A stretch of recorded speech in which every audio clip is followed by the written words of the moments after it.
Thank you for joining us for the next episode of Startup Q&A. In this episode, we got asked, what in the world do I do to get my first customers? And this is a great question. This is one of those questions that gets talked about constantly, and there's so many different ways to do it. You can do digital marketing, you can do cold calling, you can do paid advertising, you can do social media strategy. There are just so many different ways that you could go about it.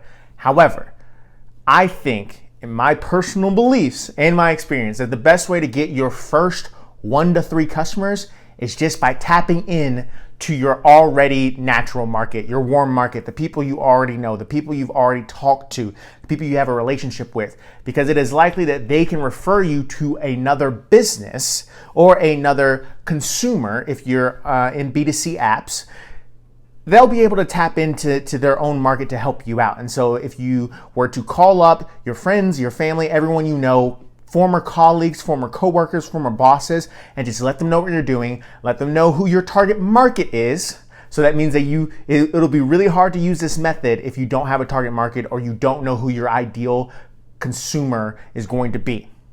If it's going to be B2B, it's going to be B2C, it's going to be D2C. Like, there are just different ways that you need to go about figuring out who you're going to sell to or who is the perfect client or customer for your service or product. And if you don't have any of those connections, then you can go about social selling or cold calling, or I really wouldn't do paid advertising because, as we all know, it's not sustainable and you can't scale it. And that's what you're having happen with different D2C models that are breaking up or failing, and that's what you're having with like an Uber, if you will.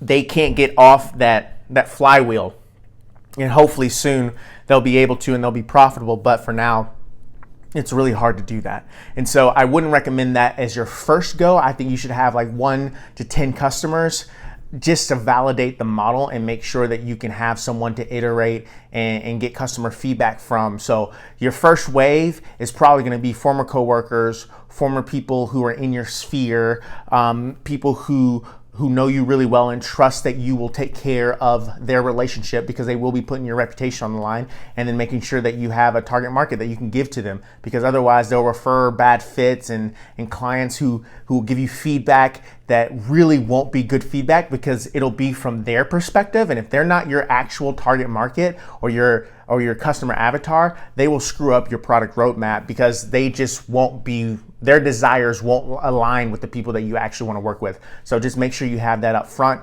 and know how closely they're going to fit so that you could filter out and treat all of their advice and recommendations, with a grain of salt. So thank you so much for watching. That's my advice for today. Subscribe below. We're going to be putting out more of these. And hey, Happy New Year.